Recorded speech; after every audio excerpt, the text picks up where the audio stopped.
Black and white লাভ লেখিকা আসিফা খান পর্ব ২২। রাত প্রায় ১১টা। শুভ্র মাখা নজর কাড়া কাঞ্জিবরম শাড়ি, তাতে সোনালি সুতোর নিখুঁত কারুকাজ করা এই মন কাড়া শাড়ি পরে দাঁড়িয়ে আছে আসিল। আকাশ আজ বেশ গম্ভীর হয়ে আছে, না আছে চাঁদ আর না দেখা যাচ্ছে তারা।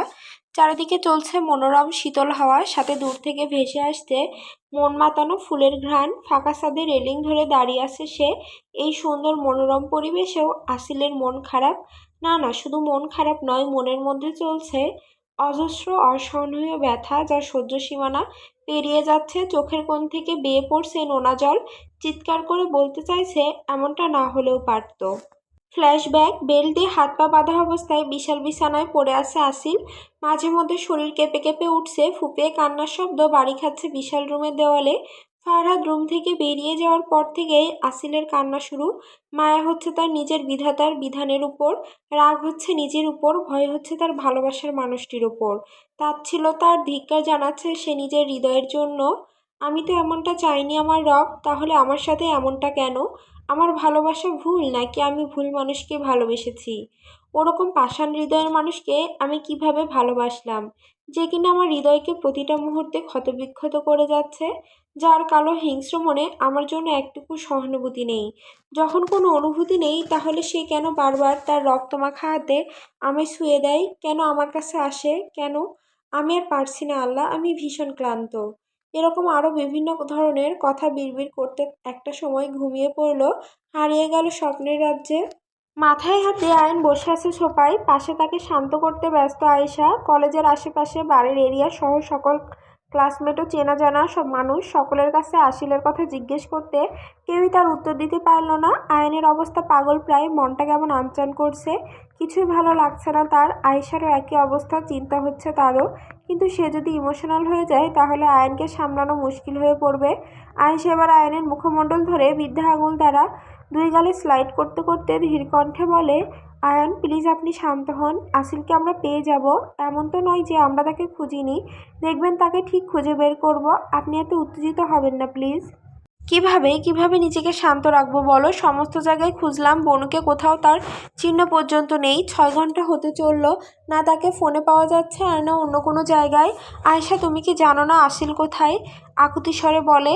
এটা কি কথা আয়ান, জানলে কেন বলবো না আপনাকে?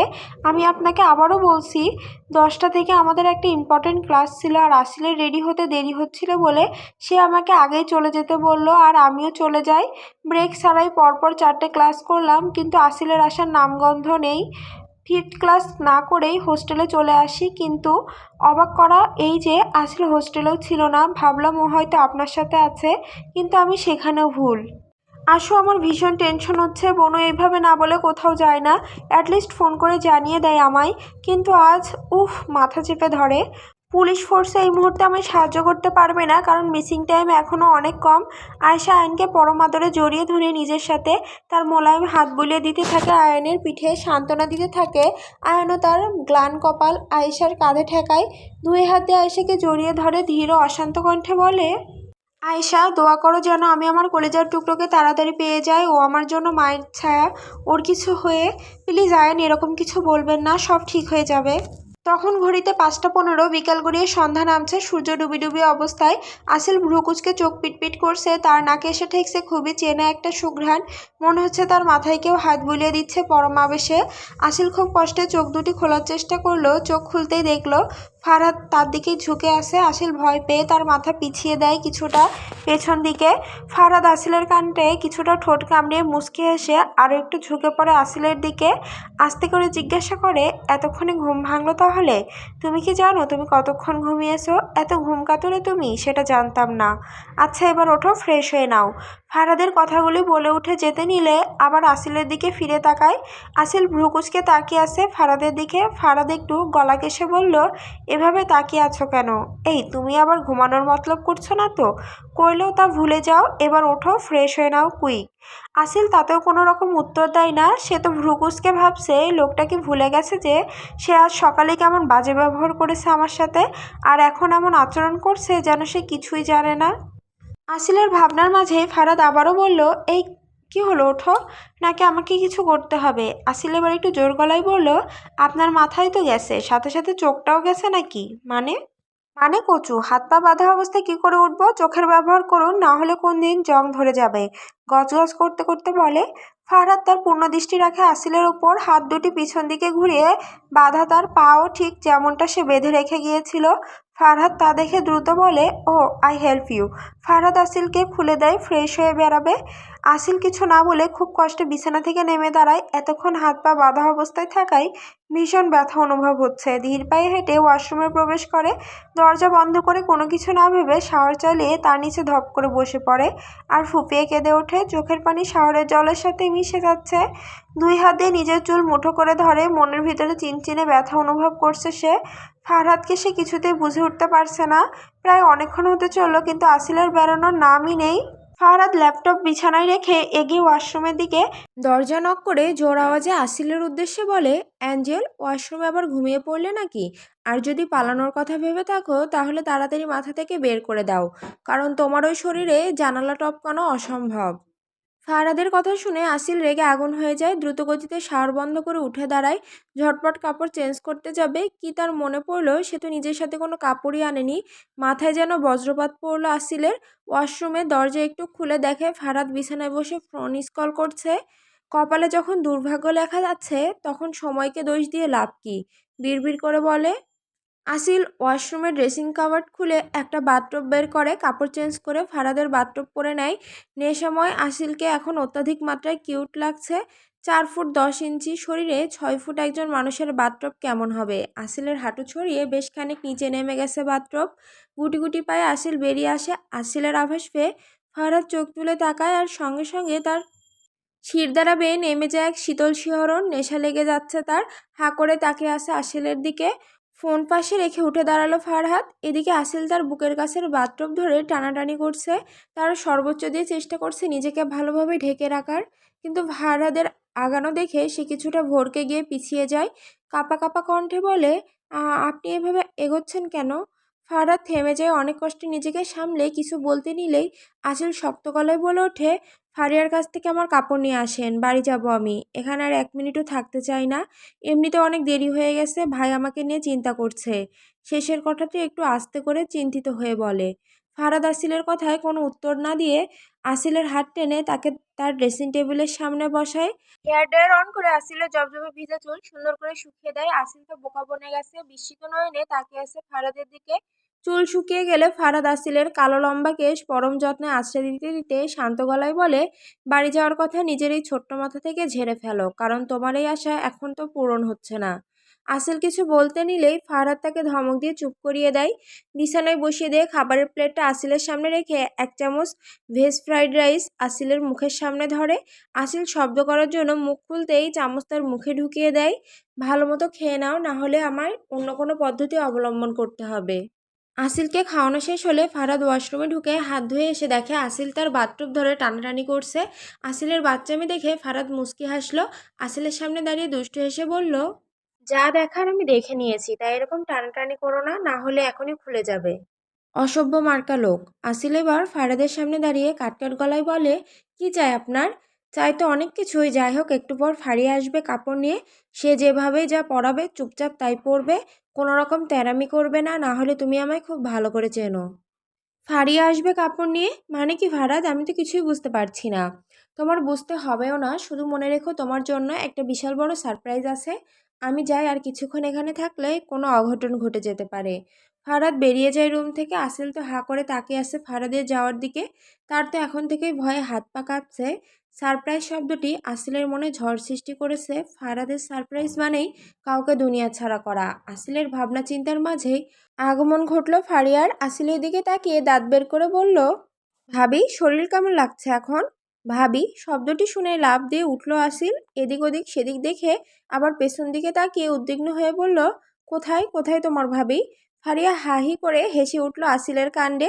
আরে কুল ডাউন ভাবি। আচ্ছা ছাড়ো, তুমি এই ব্লাউজ আর পেটিকোটটা পরে নাও তো দেখি তাড়াতাড়ি। কেন ব্লাউজ আর পেটিকোট পরা লাগবে কেন? কেন, দাদাই তোমাকে কিছু বলেনি? আসিল মাথা নাড়িয়ে না বোঝালো। আসিলের উত্তর দেখে ফারিয়া একটু ভেবে দুষ্টু হেসে বলল, দাদাই তোমাকে সারপ্রাইজ দিতে চাই তাহলে, তাই আমিও কিছু বলতে পারবো না। উফ, আমার কি ভুল মন, গহনার সেটটা তো রুমেই ফেলে এসেছি। আচ্ছা তুমি ততক্ষণ এটা পড়ো, আমি আসছি। ফারিয়া চলে যেতেই আসিল আবার ভাবনার জগতে ডুব দিয়ে মনে মনে ভাবতে থাকে, দাদার তো মাথা গেছে, সাথে কি বোনেরও মাথা গেছে? গতবার সারপ্রাইজের নামে আমাকে দিয়ে একজনের বুক চিরিয়েছিল, না জেনে এইবার কি করায় আমাকে দিয়ে। আবার শাড়িও পরাচ্ছে যাতে আমি পালাতে না পারি, কারণ আমি শাড়ি সামলাতে পারি না। আমার মতো নিষ্পাপ শিশুর সাথে আর কি কি হবে? ও আল্লাহ, আমি কোথায় এসে ফেসে গেলাম? পালাতে হবে এখান থেকে আমায়। কিন্তু পরক্ষণে ফারাদের দেওয়া স্থির গলায় দেওয়া ভীতিশীল হুমকির কথা মনে পড়তেই দুই একটা শুকনো ঢোক গেলে, পালিয়েও কোনো লাভ হবে না, সে আমায় আবার ধরে ফেলবে, ডেভিল কোথাকার। আসিল গজগজ করতে করতে ওয়াশরুমে না ঢুকেই রুমের কাপড় চেঞ্জ করতে থাকে, ব্লাউজ পরে এবার পেটিকোট পরা শুরু করে, মাথা নিচু করে ফিতা বাঁধতে থাকে। কিন্তু সামনে কারোর দাঁড়িয়ে থাকার আভাস পেয়ে মাথা তুলতেই বাড়ি খায় কারোর প্রশস্ত বুকের সাথে। ভালো করে তাকিয়ে দেখে ফারাদ এক ভ্রু উঁচু করে তার দিকেই তাকিয়ে দাঁড়িয়ে আছে। আসিলের লজ্জায় মাথা কাটা যাচ্ছে। বড় লম্বা চুল তাড়াতাড়ি সামনে নিয়ে আসে, দুই হাত দিয়ে নিজেকে ঢাকতে মরিয়া হয়ে পড়ে। ফারাদ বেশ খানিকটা ঝুঁকে পড়ে আসিলের দিকে, নিঃশ্বাস টেনে আসিলের শরীরে সুঘ্রাণ নেয়। আসিলের সামনে চলে আসা চুল কানের পেছনে গুজে দিয়ে ঘোর লাগা কণ্ঠে বলে, অ্যাঞ্জেল, তখন তো আমি না দেখেই তোমাকে সেক্সি বলেছিলাম, কিন্তু এখন তো দেখছি আমি ঠিকই বলেছিলাম। You are really so sexy. আসিলের মনে হচ্ছে এখনই দৌড়ে পালিয়ে যেতে, অসভ্য লোক। আস্তে করে কথাটি বলে ওয়াশরুমের দিকে পা বাড়াতেই ফারাদ তার হাত ধরে টেনে নিজের কাছে নিয়ে আসে আর বলে, বারে, বাথরুমে থাকতে রুমে কাপড় চেঞ্জ করতে তোমার দ্বিধাবোধ হয় না, আর আমার সামান্য সেক্সি বলাতে আমি অসভ্য হয়ে গেলাম?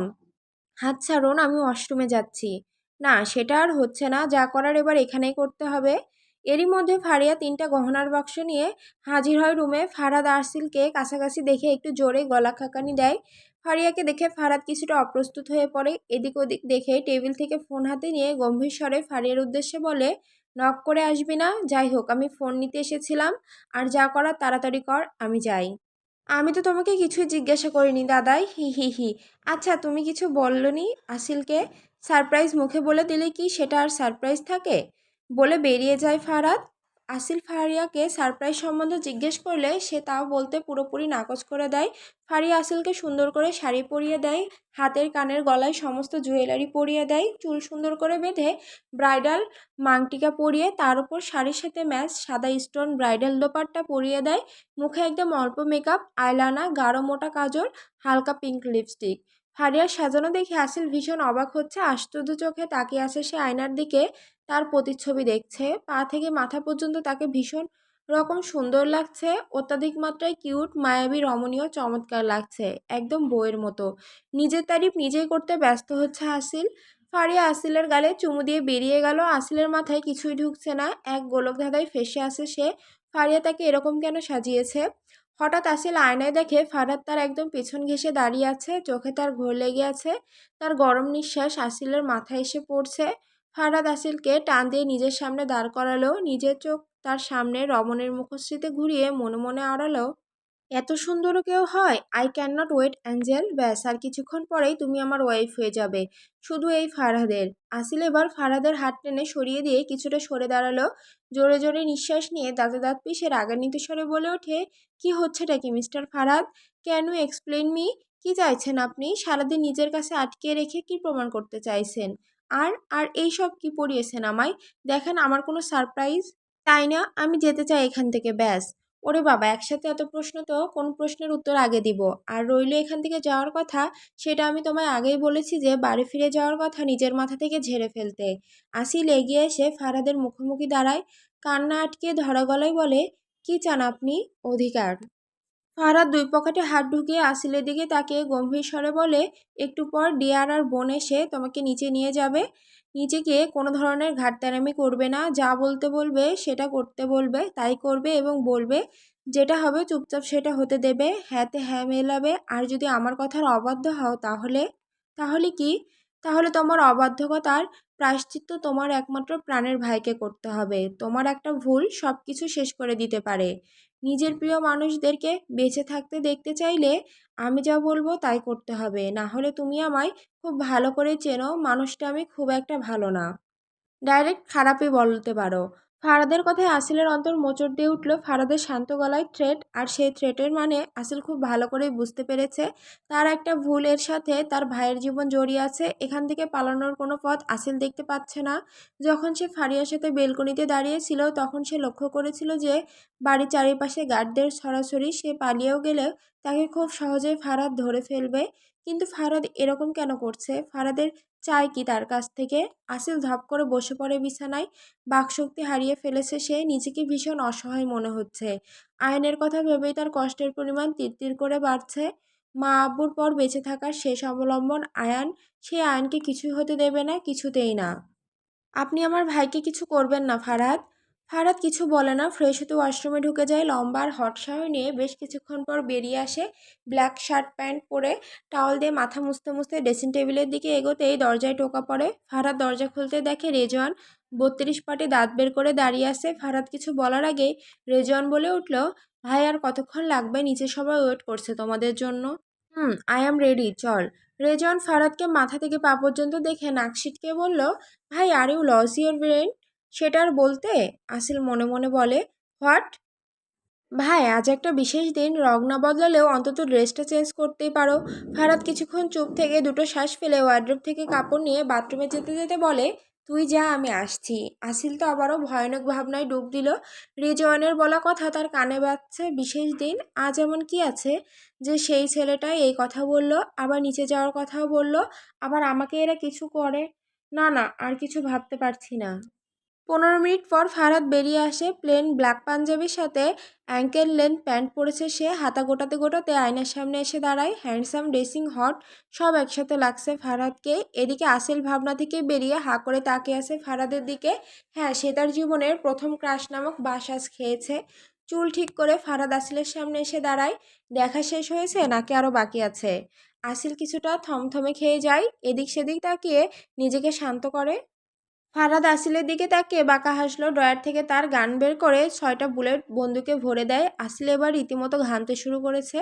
ফারহাদ আসিলের কপালের ঘাম টিস্যু দিয়ে মুছে দিতে দিতে বলল, আমি তোমার ভাইকে কিছুই করব না অ্যাঞ্জেল। যতক্ষণ তুমি আমার কথা শুনবে ততক্ষণ আমি তোমার। তোমার বাড়ির চারিদিকে আমার লোকেদের আনাগোনা, শুধু আমার একটা ইশারার অপেক্ষায় তারা। তার উপর আমার এই গানটাও একদম নতুন, সাথে বেপরোয়া। এটা দিয়ে এখনও কাউকে দুনিয়া ছাড়া করিনি। বাদ বাকি সব তোমার হাতে। গান কোমরের পেছনে গুঁজে রুম থেকে বেরিয়ে যায় ফারহাদ। আসিলের চোখের কার্নিশ বেয়ে গড়িয়ে পড়ে নোনা জল। মাঝে মধ্যে শরীর কেঁপে কেঁপে উঠছে তার। এরই মাঝে নানু আর ফারিয়া রুমে প্রবেশ করে। আসিল তাড়াতাড়ি টিস্যু দ্বারা চোখ মুছে ফেলে। নানু তো আসিলের রূপের প্রশংসা করতে করতে অস্থির হয়ে গেছে। অতঃপর ফারিয়া আর নানু দুজন মিলে আসিলকে নিচে নিয়ে যায়। নিচে নামে আসিল এর আর বুঝতে বাকি থাকে না যে এখানে কি হচ্ছে। ভারী নিঃশ্বাস ফেলে সে 2 কদম পিছিয়ে যায়।